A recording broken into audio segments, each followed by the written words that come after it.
Hi, everybody. This is the Post Movie Podcast. I'm Steve Head. I'm John Black. And on this week's episode, we're going to talk about... What are we going to talk about? John, you do it this time. We're going to talk about... it's a phrase I never thought I'd say with any pleasure. The new Dane Cook drama. Really? I mean, would you ever think that? Dane Cook drama. I didn't know what to think when you said... I've got a Dane Steve, Cook have drama. You seen Look. the Dane Cook film? It's called Answers to Nothing. We're going to talk about that. And then we're going to talk about The Artist.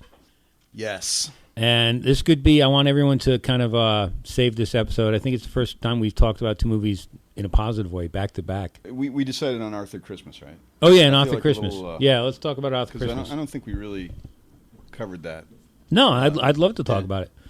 So those are our three for today. We want to start with the Dane Cook drama. Yeah, let's just get into that, and then we'll just take it wherever it goes. Yeah, it's all downhill from here.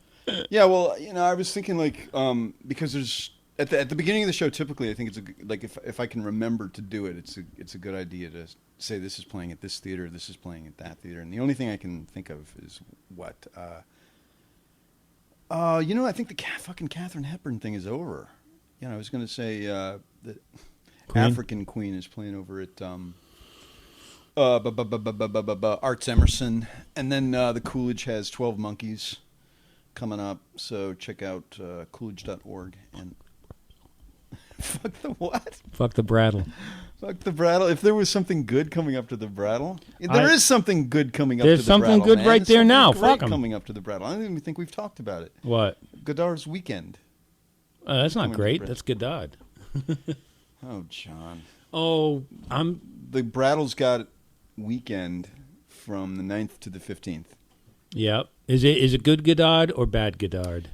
And I think every critic can at least agree with me on that there is good Godard and bad Godard. Did bad Godard start happening after 1967? Because I think wasn't consider it's. I guess it's generally considered that Weekend is the last of his good sort films? of more overtly commercial endeavors. Well, it's not even commercial. I mean, Discreet Charm and all that wasn't. They might have been box office hits, but they weren't. Well, Discreet Charm. That's Is that Godard? No, that's. Well, who am I talking about?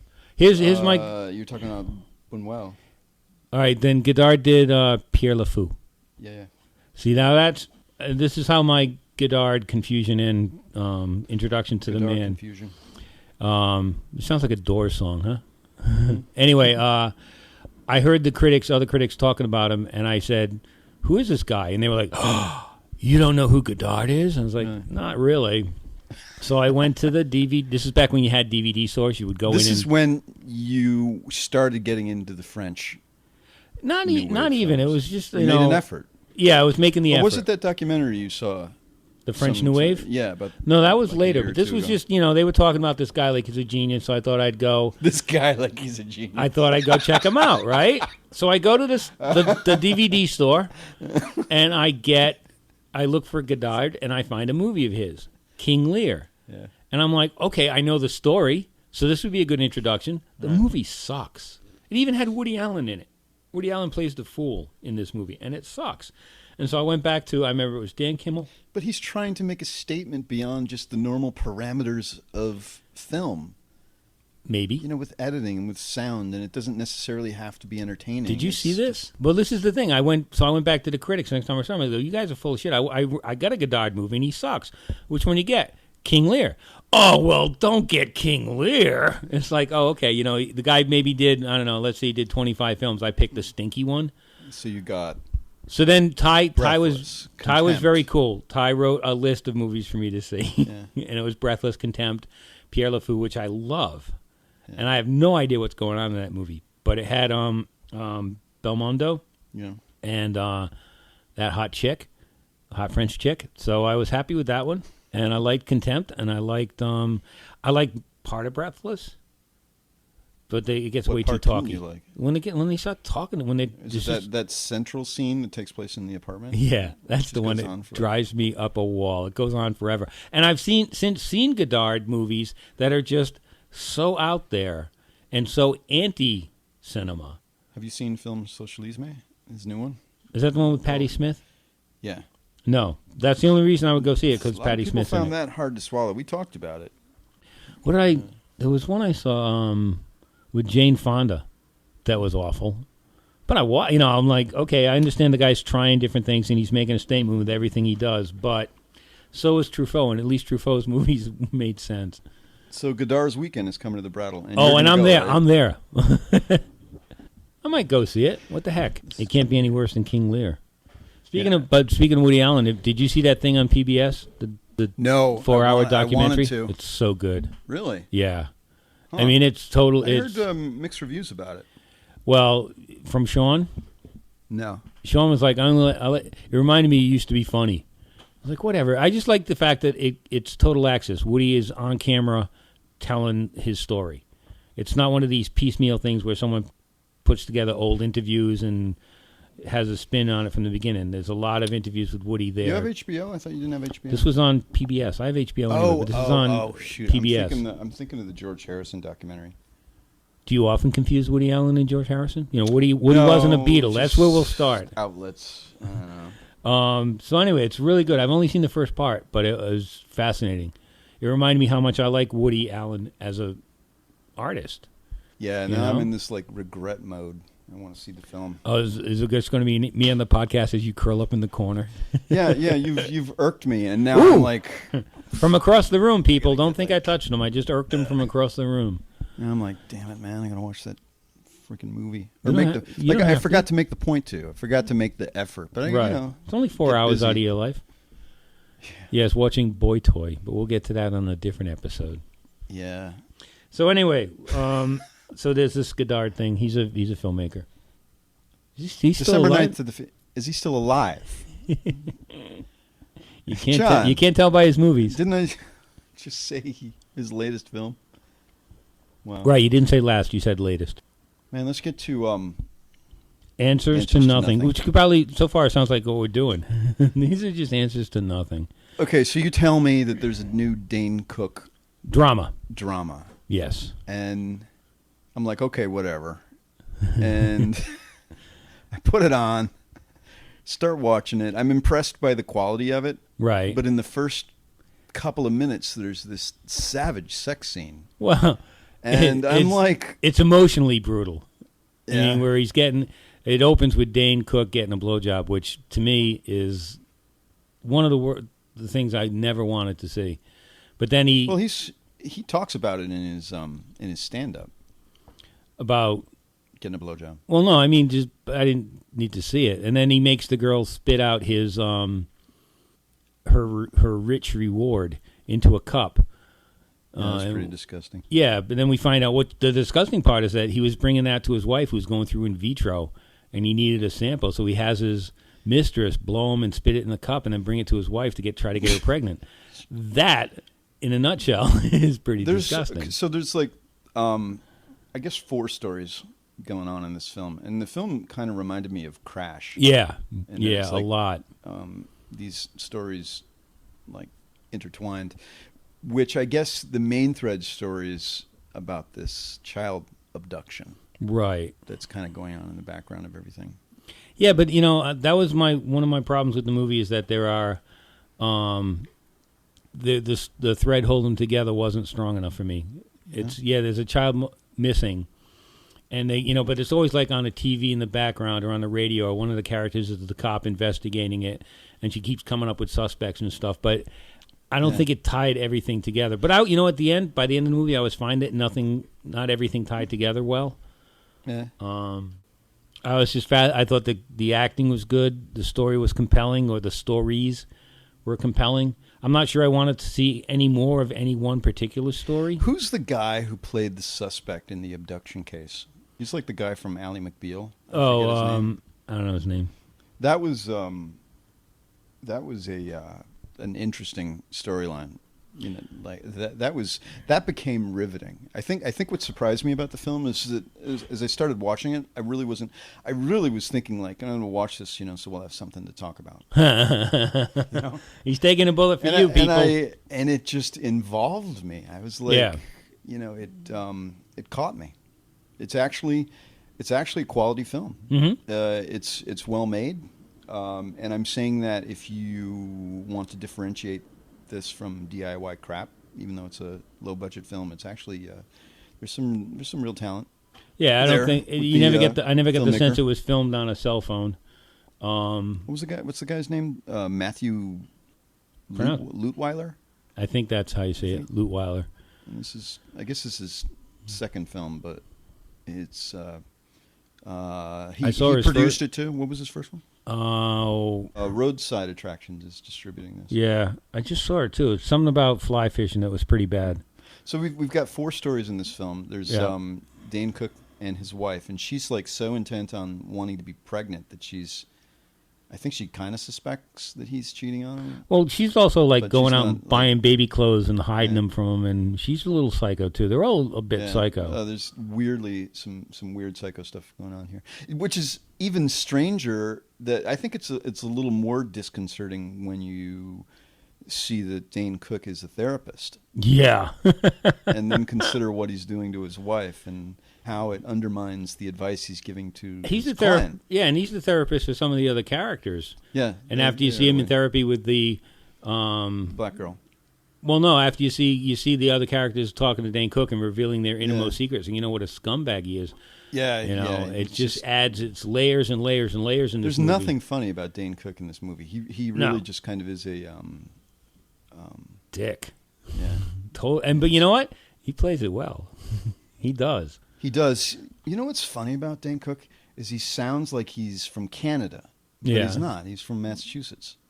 Which is weird. I don't get that with him, but that's the way he talks. So his first client is this girl who is very self-loathing to the point where she ends up, she just out there says it like, I hate black people. And she's black. And she's black. And she goes on and on about it, and she's trying to come to terms with this. And I guess it's kind of amusing how it plays out. Yeah. She's a writer for a sitcom or something like that. Yeah, And that, there's again, there's they were- an amusing writer's room scene where it seemed like if they were doing something slightly racy or anything that involved black people. Yeah. What do you think? And she's like, well, why would you ask me? Like, I'm a barometer of this? Well, yeah. Yeah. Well, and there's a story too about a woman who is a recovering alcoholic fighting for custody of her brother, who was paralyzed in a car accident, and she's like trained. He was a marathoner. Not just any kind of car accident, but an accident as a result of her drinking, at which she was at the wheel. Yep. So, and she's fighting in the courts. Her attorney in the court is Dane Cook's wife. Another tie in there, and because her brother was a marathoner, she's decided to. There's one marathon he always wanted to run, and she's going to push his almost lifeless body through the 26 miles. Yeah. Yeah. The other story that's going on, that's like sort of the one it's the direct story about the child abduction. Mm-hmm. When I first saw the school teacher, Yeah. I mean, he was so very like in a tie and a sweater and looked so very Molester-like. exactly. I said to Sarah, that guy is a serial killer. Well, But that's one of the things in the movie. I think that Llewellyn, they were playing on impressions. Lutmeiler, whatever his name was. They Lutweiler. Lutweiler. He's a little heavy-handed with that. He all but puts a neon sign above the guy's head and says, "This is him. Guilty, guilty, guilty. Yeah. Red herring. Guilty, guilty. Red herring. Guilty, guilty." That was a little clumsy for me, but it pans out well, I think. Yeah. Mark Kelly plays the teacher guy. the teacher. Yeah, he was good. I mean, he genuinely cared about what was happening to his students, but at the same time, it's like. So the police officer lady is investigating the guy from Ally McBeal, whose name I can't remember, and he hits on her during the inquiry, which was rather amusing. And he very convincingly comes off that he's innocent. Yeah. And you just don't know. You just don't know. It's like you just don't know. So the teacher kind of like gets so fed up with this dancing around what he believes is an incredible wrong that this guy has done. That he just goes vigilante. Well, yeah, and Whether he's right or wrong, he's going to find out. But he's so twisted into the gaming world that he sees it because he's a hero in his gaming world. He's going to be a hero in real life. And they play that kind of okay, where he's a loner, a gamer. World of Warcraft life. Yeah. Is that what that was? Yeah, and he learns from or a version of it. I don't know if it's the official one. I don't play Warcraft, but he learns from all the other people that he's playing this game with online that if you abandon the whatever what do they do in Warcraft? They're trying to rescue a princess. Quest, it ends up leaving everybody else around you hanging. You got to rescue the princess, and I guess that's what this guy was trying to do. Well, I think the pacing of this whole story is pretty well done, where a lot of the scenes you're wondering and it cuts to a different scene. You're like, who's that? What? And but it all, I never felt kept out. I was always intrigued by, there was just enough of each story to keep you hanging. At any moment I could have become disinterested, and there was some thread that kept coming back. That kept drawing me in, man. And good acting. Good acting. Not only Mr. Cook and his drama, but the woman who plays his wife was good. And his mistress. Yes. I just call her Red Underwear Girl. You remember the chick from Ghost Warrior? Janet Jillian or something like that? Ghost Warrior. Why am I drawing a blank on that? Because we just talked about it in the last episode. Yeah, I'm still Dream Warrior, Ghost Warrior. Yeah, it was the 400-year-old samurai that was brought back from the cryogenic operation. Oh, that one. That one. All right, so in Answers to Nothing, this actress Aja Volkman, who plays his mistress, and she is alluring, and she's in a band in which I guess her real relationship, she's also cheating on her boyfriend.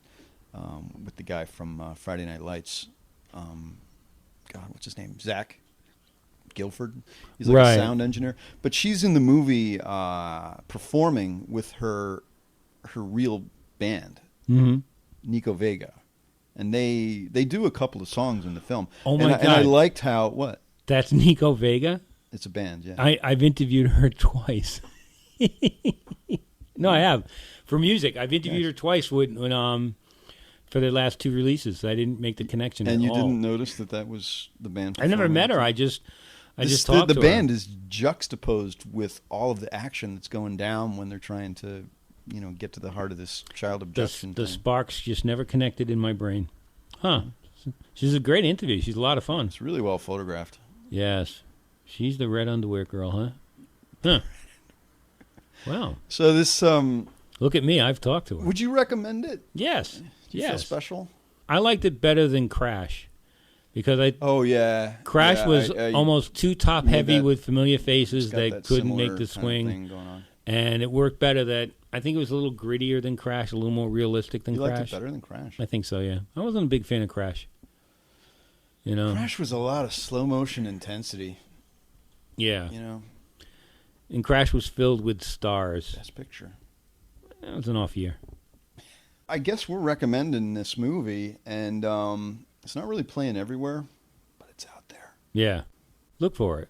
Back to that Woody Allen thing. Yeah. You were saying that Crash won Best Picture? Yeah. You know what didn't win Best Picture of the year Annie Hall did?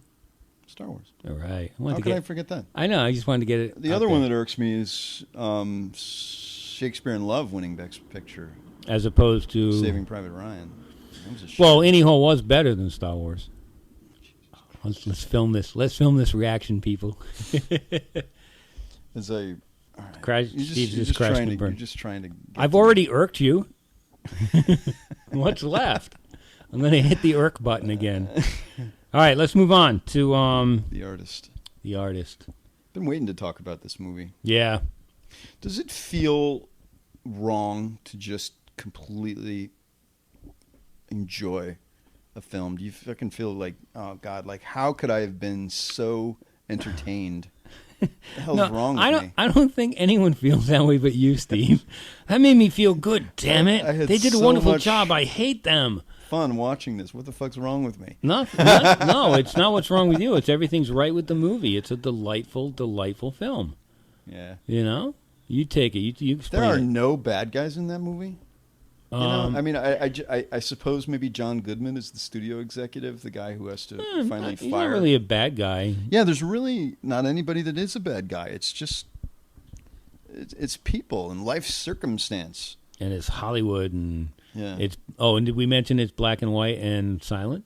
And in a 133-to-1 aspect ratio, so it's like you're just going to go see a silent film as you might have, 70 years ago, I suppose. So this takes place in 1927. It's about a silent film actor whose career is at its height, and sort of there's a cliff coming up. There's an impending downfall, which is the arrival of the talkies. So the movie kind of follows the downward trend of his career and the upward rise of a starlet. Mm-hmm. Pepper? At the same, Peppy? yes, very good. Pepper. Who he helps. She wants to be an actress. She's in the the casting call for his next movie. She gets picked out of the line, and he does something to her look, which changes everything. That is actually pretty key. Yeah. This fella George Valentin is he's at the top of his game. Everybody loves him. There's a terrific scene in the auditorium at the beginning where he's just sort of like a sponge taking in all the applause, at the expense of everyone else who performed in the film that's waiting off stage that doesn't get any recognition.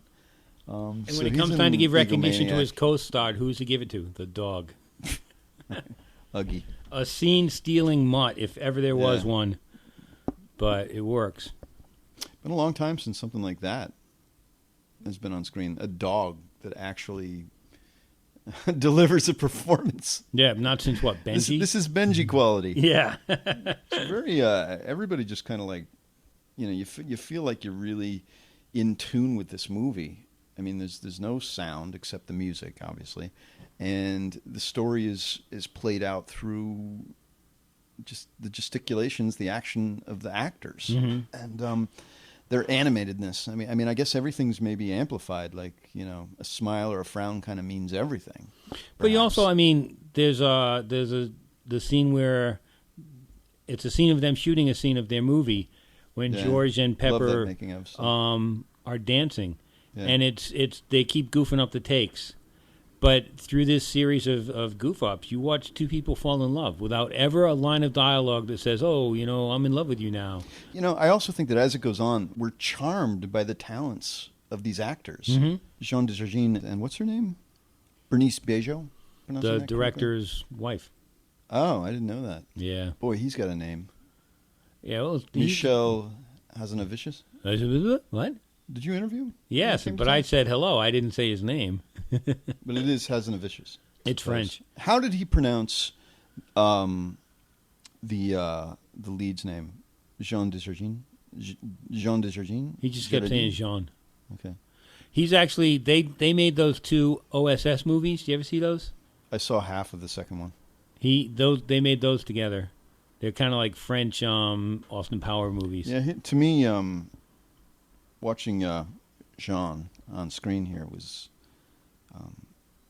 it's new, and you're like, where does this talent come from? Yeah, it's in a way, it's like as an audience member, you sort of felt like John Goodman's character, like when he sees something, you can just see money in his eyes. Yeah, but it's never when he sees something amazing. Like this is going to make money at the box office. You just see it in his eyes, and you're like watching these two on screen was what talent. Yeah, and it's never over the top. It's not melodramatic. Sometimes people think silent movies are like twirling your mustache. Aha! I've tied the girl to the track. It's never like that. These, especially, there are scenes when there are scenes of the movies they've made. And then there are scenes of them making movies, and then there are scenes of them in their private life, and they're all different degrees of acting for each one, and it was just fascinating to watch. I think there's kind of like a double world here going on. It's not that we're watching a silent movie. I think it's also that they exist in a silent world. Mm-hmm. There's a moment where he thinks he's going crazy because he can hear people. All of a sudden, this it's so well advent done. of sound has creeped into his psychosis or something. Yeah. And so what seems right now is the fact that all of a sudden he can hear sounds and words and stuff. So it's like we're watching a silent movie, but they're also living in one as like their reality.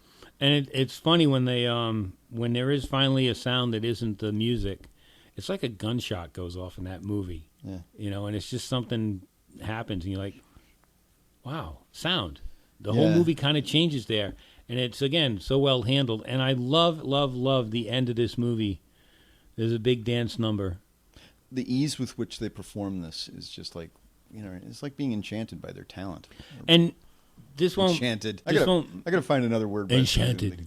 This won't matter to many people, but remember, like, when Fred Astaire did his musicals, he never let them... He was always in full frame.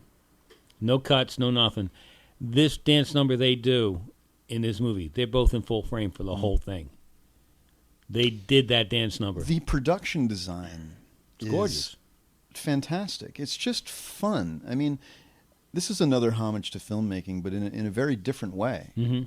Because you're seeing films being made, and you're seeing the ego and the politics that goes on, and it's just fun to see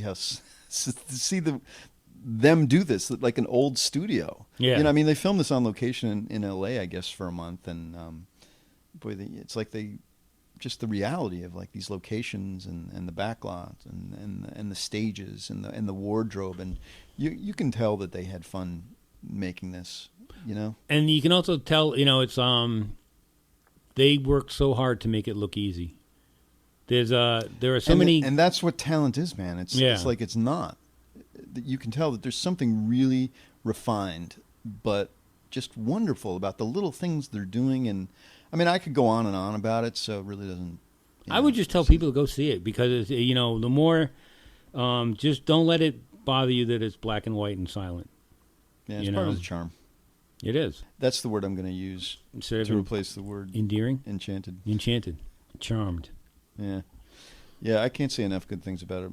This movie, it'll probably be nominated for Best Picture and all the other awards crap, but I would say awards crap. Ignore it, man. It's just a fun movie, you know. But the studios, I'm hoping it gets I hope it gets a nomination because then the people who normally wouldn't go see this will. But you know, go. John, Steve, this is how I see this stuff. Sometimes it's like I love a movie. And I want to tell people about it, and I want them to go see it. But then comes a time where, like, I want it to go away. Like, I just like, this movie is going to be constantly, like, as much as the like promoted, and more press and more press and more press, and it's like, I know, build up, and it's to get other people to see it. But from my perspective, there's a point where I'm like, oh, man, I got to put it away. Just put it away. Well, it already got an Independent Spirit Award nomination. Yeah.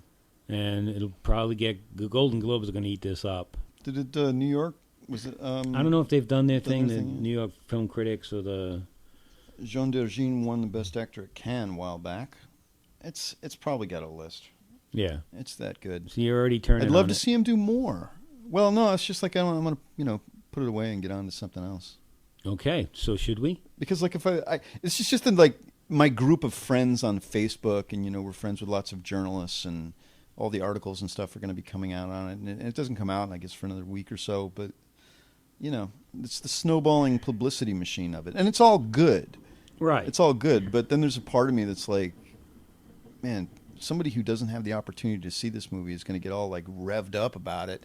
And then it'll get their expectations like really high, and then it'll just be this thing, I don't understand that. Like when you have really high expectations when you go see a movie and it doesn't meet your expectations. I try to have no expectations when I go to the movie. Sometimes I don't even know what I'm seeing. I have to ask when I get there. You don't have any expectation for Tintin? No. I know nothing about it. I know it's Spielberg, and I know it's animated. You read the books? Never read the books. Okay. I don't know. I say Tintin, and I've been told it's Tantan. So, no, I try not to have any expectations, unless and it's not easy, In your line of work, with all the but I don't stuff, watch clips. I don't read a lot of interviews and everything. I don't like to read a lot of stuff ahead of time. I don't like to watch the trailers. Okay, so you interviewed Hazanavicius. Yes. What did he say that enlightened you about this movie? That here's an example that I think illustrates what you're talking about. There's a scene in this movie where the girl goes into the dressing room to see the guy. Pepper goes into George's dressing room. He's not there. She sees his tuxedo on a hanger, and she puts her arm through the sleeve of the tuxedo and does a bit of pantomime that is just beautiful.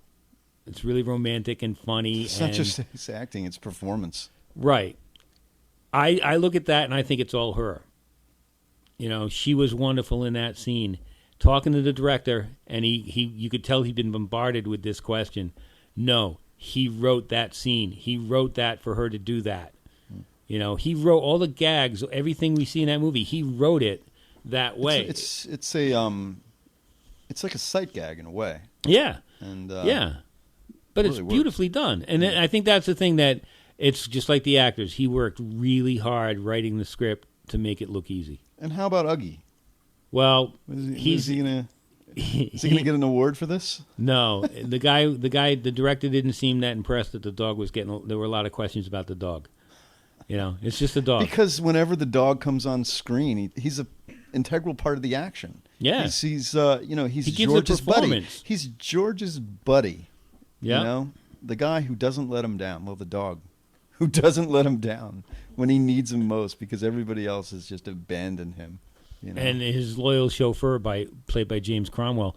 I was so wrapped in this movie, I swore I heard James Cromwell talk. Yeah? He doesn't. But I was just so wrapped up in it, I thought I heard him say something. Maybe I was just, freaking out at the point. Might have been. My freak out. Anyway, let's move on. Here we are. We're gonna Arthur Christmas. Not silent, not black and white. Big, bold, colorful. I wasn't aware of this film until you told me about it, mm-hmm. and very intrigued in that it was an Aardman Studios, Sony ImageWorks animation co-production. It was an English-American co-production.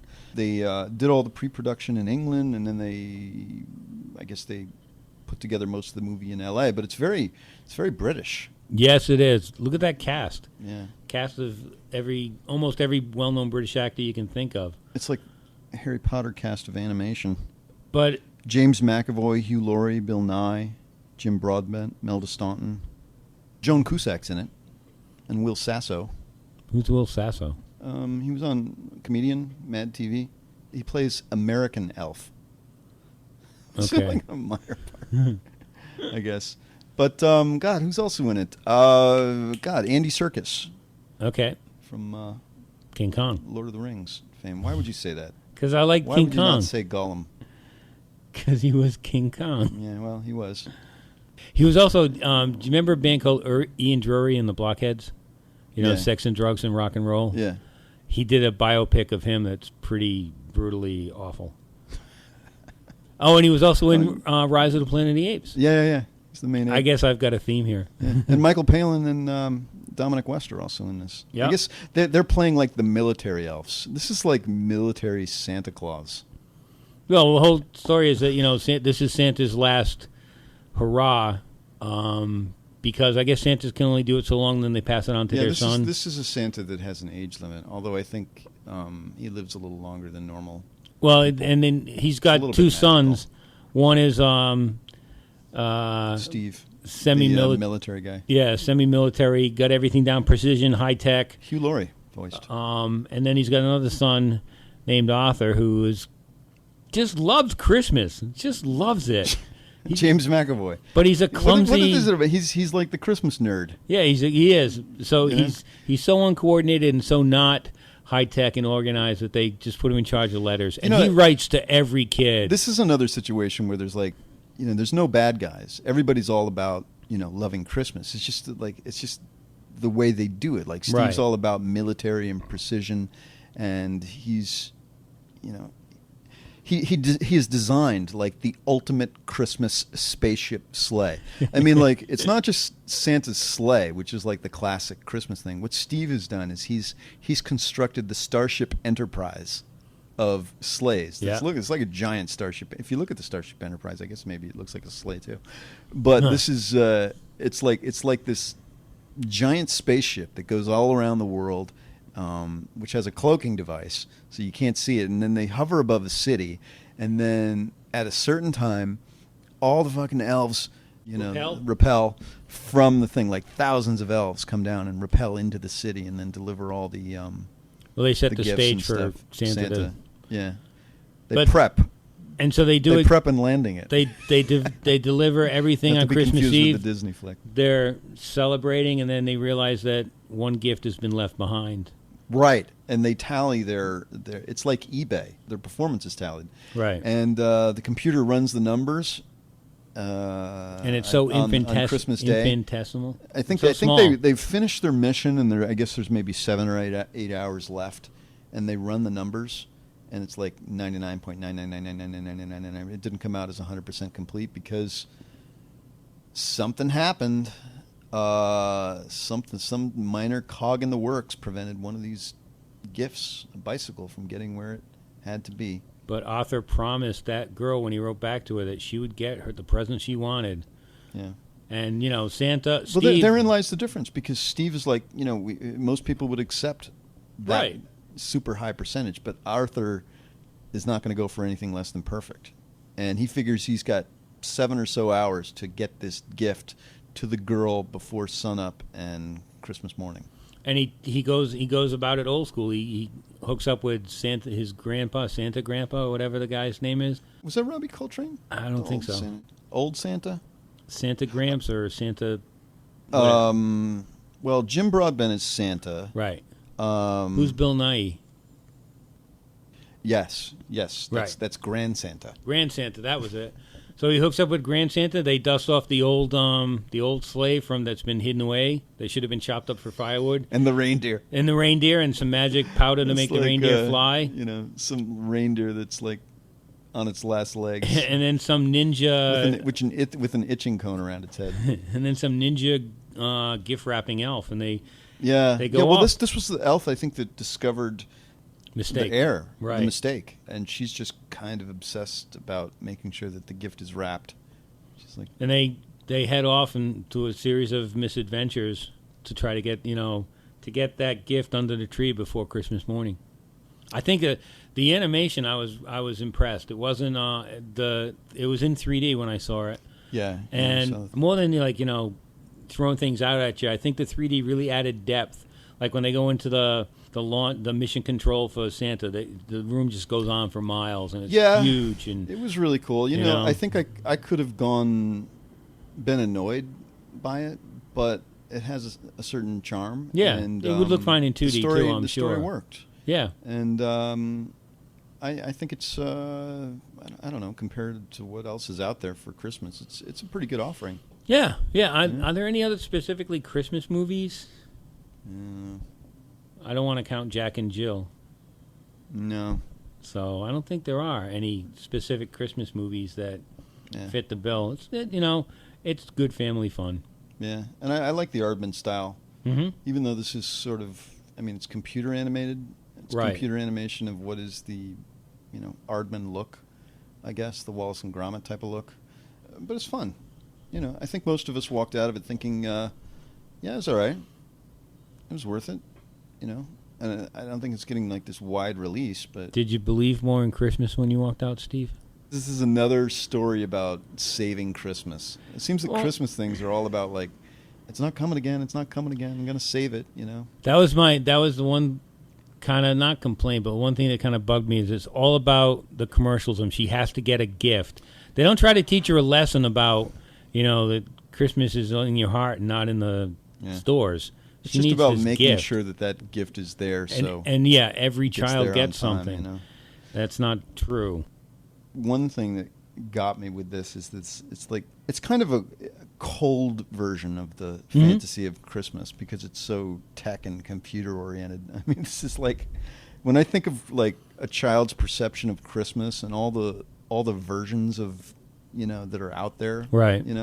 In my mind, like if I think of like what's like the best version of Christmas? What do you think is like the like this technical like all these answers as to why all this stuff happens, right? Like Santa Claus is coming to town, the Rankin Bass stuff from the that's what 60s. Christmas is for me. To me, that's kind of what it is. It's Rudolph. It kind of explains everything, and this is a different way of explaining stuff. And right. And I guess one could even go back further to the original Miracle on 34th Street as an explanation for, the certain elements of Christmas. And that movie I really liked because there's a moment where Margaret O'Brien, who's really jaded, is herself amazed or broken down by the reality of Kris Kringle, at least in her world. But it's just another explanation of the many. One of the another dramatic telling of all these why this shit happens. But I think let's get back to. I think that's the subtitle: After Christmas, or why this shit happens. Yeah. But I would just go back to the classic Santa Claus is Coming to Town, or what was it? Was Santa Claus the one with the Heatmeister and the ice cold guy? Freeze, Mr. Frost. I know. I can picture him in my head. I don't know. Santa Claus is Coming to Town, and it's one of those. The whole Rankin Bass catalog. Yeah. John, what's your favorite Christmas movie? Favorite Charlie Brown Christmas.